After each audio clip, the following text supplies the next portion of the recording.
आज दिनांक 8 मार्च. आजच्या प्रवचनाचा विषय प्रपंचाच्या अपूर्ण गोष्टीत केव्हाही समाधान मिळणार नाही.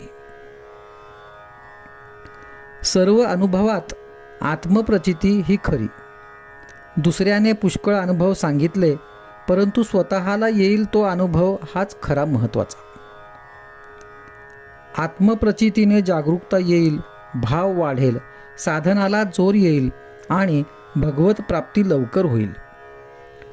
संतांनी पुष्कळ गोष्टी आजवर आपल्याला सांगितल्या, परंतु त्यांना देव जसा हवासा वाटला तसा आपल्याला वाटतो का? प्रपंच करीत असताना भगवंताची आपल्याला आवश्यकता वाटते का?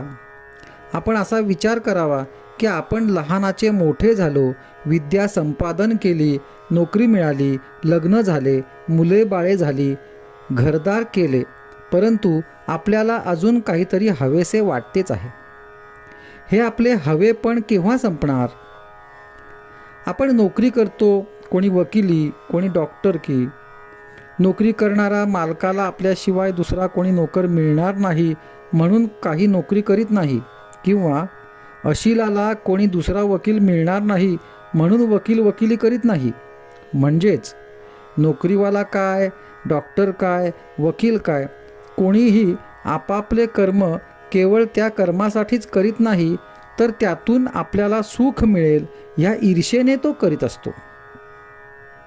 परंतु आपण पाहतोच की सर्व काही केले, आयुष्यही संपले, तरी काहीतरी करण्याचे राहूनच जाते, त्याला पूर्णता येत नाही.